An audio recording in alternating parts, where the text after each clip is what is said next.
টাকা বরাদ্দ হয়েছে এই অবস্থা থেকে উঠলাম না কোনোদিন। আমি 2 নম্বরে বলে আপনাকে এরা যেন জানাই যায় তাতে সোনার কাটার মানুষের বাক্য বদল হইব। আমি জানাই দিছি যে 29 কোটি টাকা বরাদ্দ হয়েছে, এই কারণে আমার নামে বিচার দিতে দিতে সংসদ ভবন মধ্যে বিচার দিছে।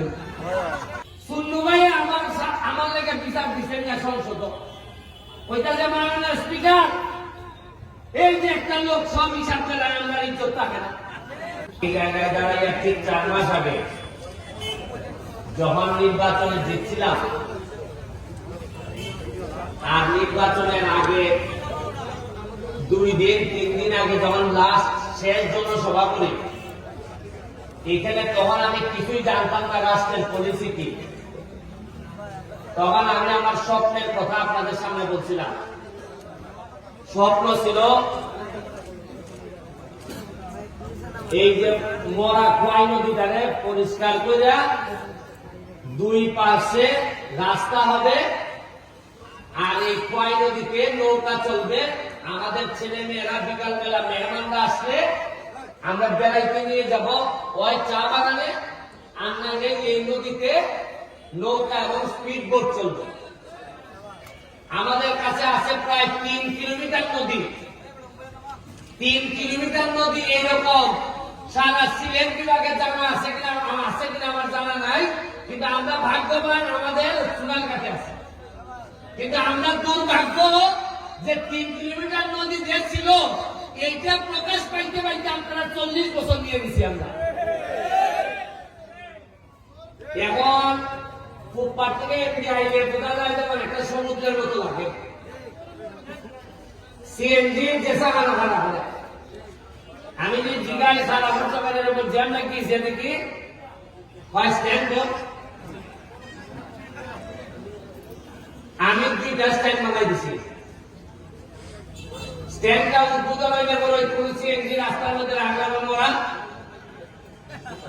উনকা তো স্ট্যান্ড আছে, উনকা আমার তো সব আমার কারণে আপনার ওই কারবার জায়গা 40 বছর ধরে আমি দেখি ওই সিগা দিয়ে আমার এমডি যায়, আর ওই বাজার ভালো এমডি মাছ ওরা মাছ বেছে, আর এমনি ভালের পর আছে।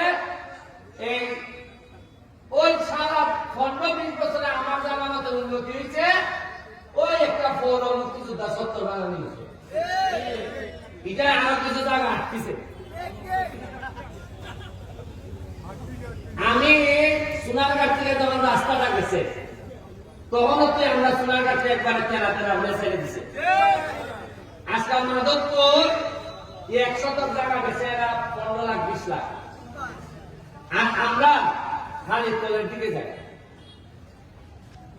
এখন জায়গার থেকে আর আমার সাথে যোগাযোগ করছে কিটার লাগে। আমি বললাম যে আপনারা কেউ লেগে ভাই, যে স্বপ্নের কথা আমি বলছিলাম দেখা যায় এই স্বপ্ন এরই আমার বইতেছে এই সরকার এবং এই রাষ্ট্র।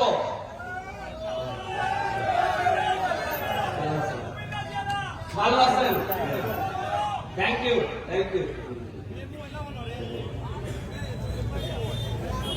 এরই আমার বইতেছে যে ভাই তোমার রাস্তাটা আমরা বড় করে দেব।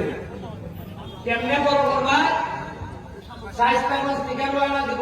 করতে করতে বড় করে একবারে আবার এর মানে সাইলে দিব আপনার যে কষ্টটা আমরা আছেন।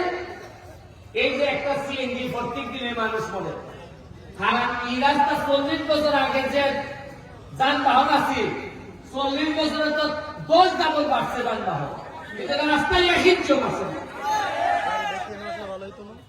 আমি কইতাম যে মজা মারে মজা ভাই, আর আন্দোলন ভাই সহ আমরা খালি পয়সা পাবো। এই আইসা রাস্তা তো রইতো, এখন সমস্যা দেখা দিচ্ছে। রাস্তা বড় হইতো, বাজার বড় হরণ কেমনে? বাজার বড় হলে তো বিল্ডিং বাংলা বলবো।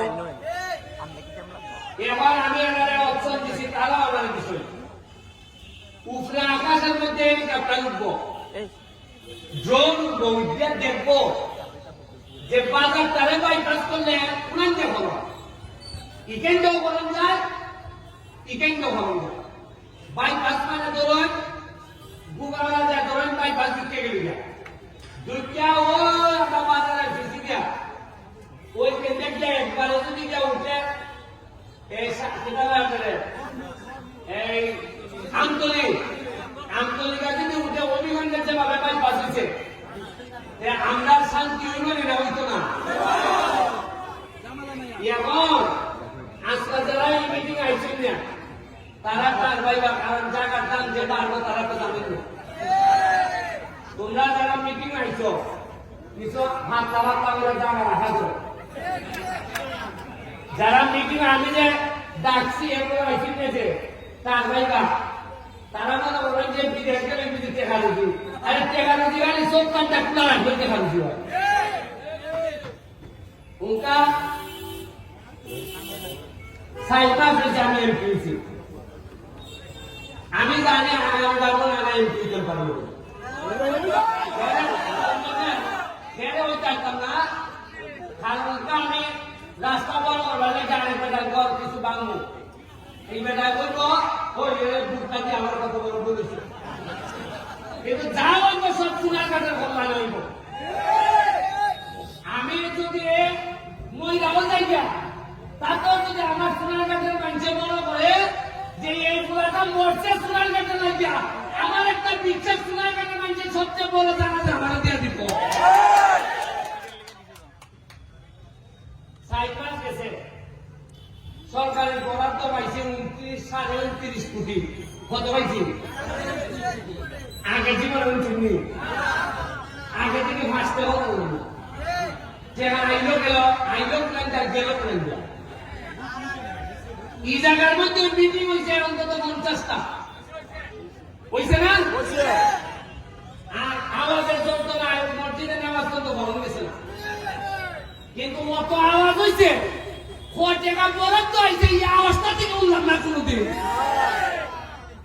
কি খবর আমার দেখুন আপনারা আমি জানাই দিছি যে 29 কোটি টাকা বরাদ্দ হয়েছে এই কারণে আমার নামে বিচার দিতে দিতে সংসদ ভবন মধ্যে বিচার দিচ্ছে ওই করিমগঞ্জ তালাইলের একটা এমপি আছে তার নাম বিরোধী দল বেড়ায় করে শুনলু ভাই আমার বড় কষ্ট হয় তারাই করিমগঞ্জের মানুষের লেগে শুনলু ভাই আমার লেগে বিচার দিচ্ছেন না সংসদ ওইটা যে মাননীয় স্পিকার এই যে একটা লোক সব হিসাব ফেলায় আমরা ইজ্জত থাকে না আমি জীবনে গাই বলছি না আপনারা টেকা আপনারা বলতেছি আমি ভাই টেকা আপনারা আইছে আপনারা আমার বইটা কেমন খরচ করছো জানাও টেকা হিসাব দেও আমি কথা বলছিলাম দেখিয়া আমার নামে বিচার মহান সংসদ আর আমি একবার জিগাই তুমি তো বিরোধী দল তুমি সরকারের বিরোধিতা করতে তুমি আমার বিরোধিতা করো তারা এর মানে হইল গিয়া আর আমি করছি বিপদ আজকে আমার একটা অভিজ্ঞতা গেছে বাঞ্চলি একটা 25 একর জায়গার মধ্যে একটা eco tourist eco park hotel এই ইকো রিসোর্ট হইবার কথা 18 সালে ইটার লেগে বরাদ্দ হয়েছে 1 কোটি টাকা কত হয়েছে আজকা দিয়া দেখি আমি 1 কোটি টাকার মধ্যে 80 লাখ টাকা দিয়ে একটা পুকুর খনন করছে আমি জিগাইলাম পুকুর খনন করতে কত টাকা লাগে এটা কয়টা খনন না ওইটা পুকুর আসিল মানে পুকুর আসিল ইটারে আমার পুকুর খনন করছে ওইটা টাকা নাই 80 লাখ আহারে আমার ফল লাগে মজা মানে মজা ভাই আর আমরা খালি দুইটা ভাই 1 কোটি টাকা ওই দুইটা শেষ কেজি বানাইয়া শেষ আমি আজকে বইয়া দিতেছি যাতে আমার পরবর্তী প্রজন্ম যারা নেতা হইব এরাও যেন আইলে বলতে পারে যদি আমি 2 নম্বরে বলে থাকি এরা যেন জানাই যায় তাতে সোনারঘাটের মানুষের বাক্য বদল হইব